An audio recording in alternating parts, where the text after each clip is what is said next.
Hey everyone, welcome back to the channel.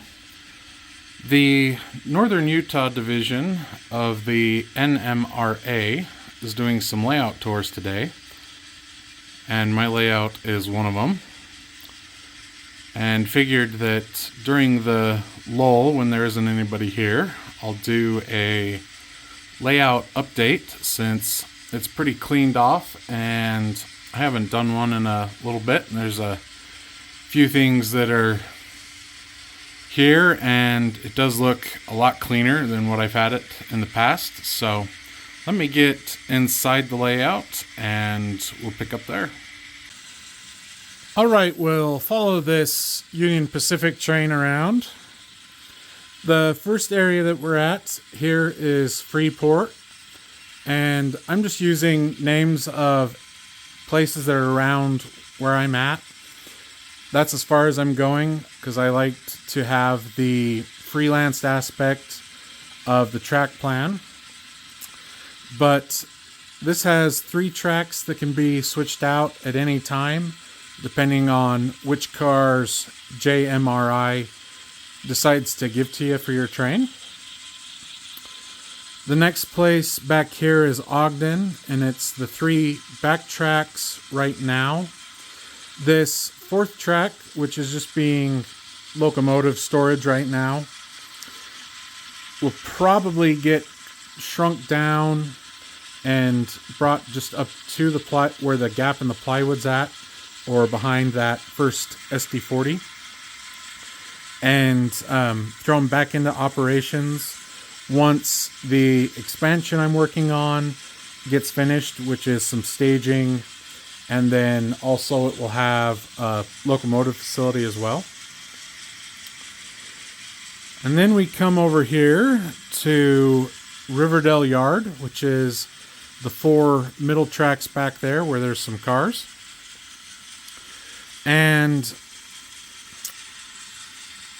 this is where the start and end of an operating session will take place. So I guess you'll originate and terminate point. This track where the Southern Pacific locomotives are, same thing.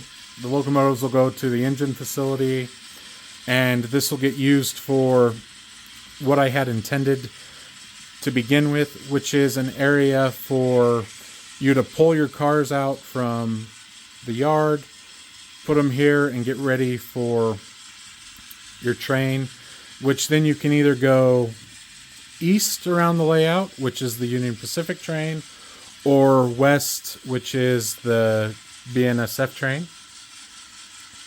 And then these will get cleared out, the cabooses and the Fred car.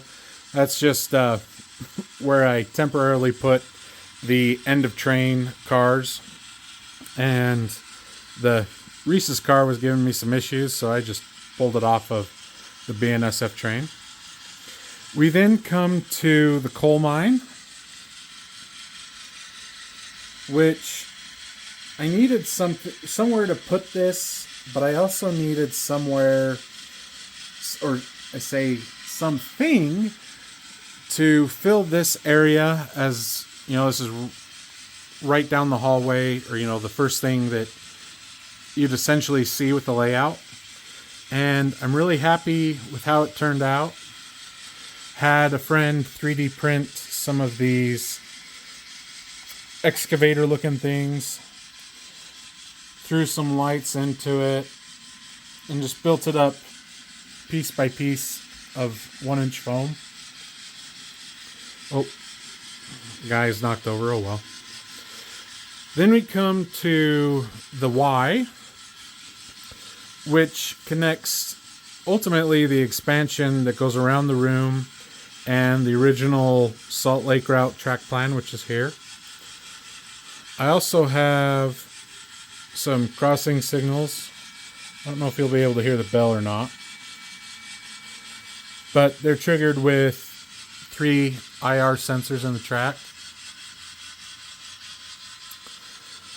Then we come to some team tracks here.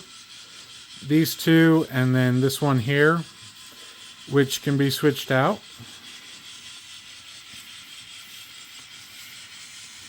And like I said, this is the original Salt Lake route track plan that I was using.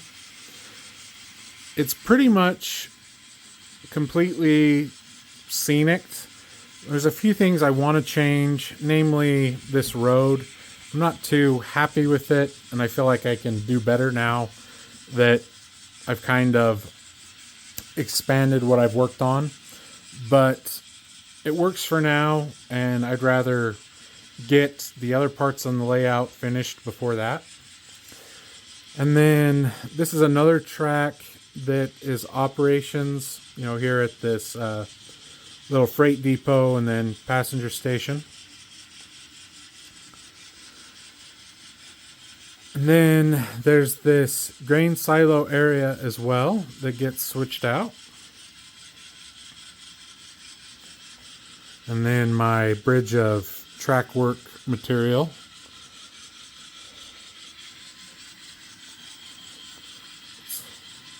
Watch this train go around.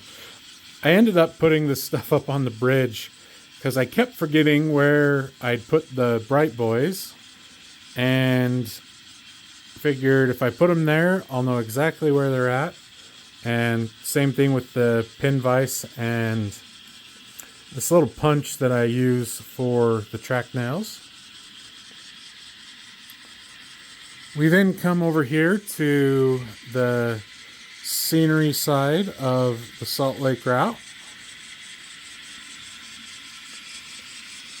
I did change this around a little bit from the original plan. I didn't like the whole dry wash idea and wanted to have water, and so I made that be an actual river. And then had it be like a little camping area. I did keep the middle mountain, of course, and then the mountain over here on the side.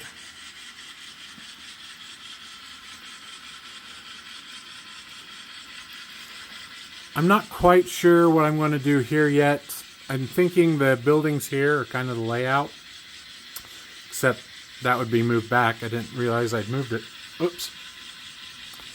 But still toying with that idea and what I want there. I'm thinking a town, just to give something a little different. And then we come here to the container yard, which is 2 tracks for it, and then kind of a inbound outbound track or a bypass track, which leads to this area here that can be switched out. Haven't thought of a real good name for that yet. It's just an area to be switched. Another thing that I've done, let me, I guess, back up a little bit further, is I added these curtains to the bottom of the layout to kind of clean it up, hide my mess that's underneath there. But I feel like it really adds to the cleanliness of the layout. And then here's the end of that.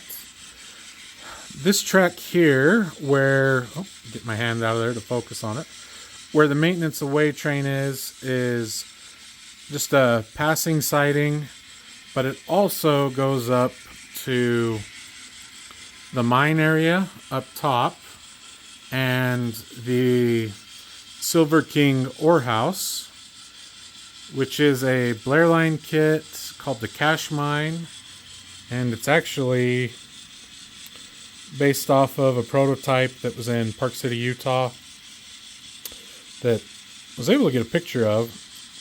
Unfortunately, it burned down, I think, in like 88 or 1982 or something like that. But, oh well.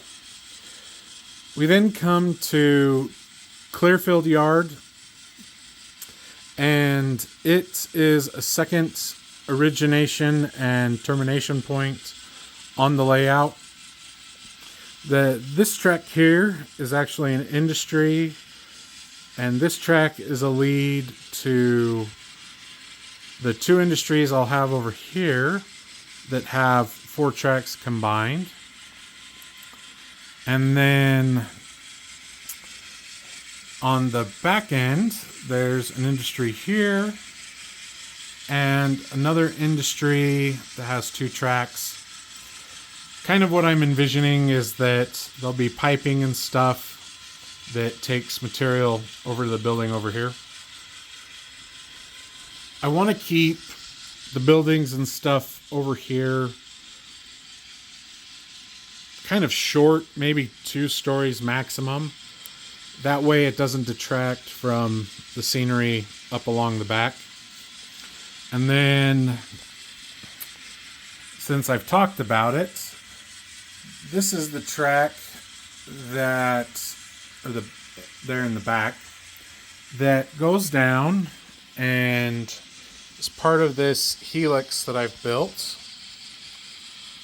If you've been looking at some of the updates, this is the Helix's project I've been working on. And it comes out over here.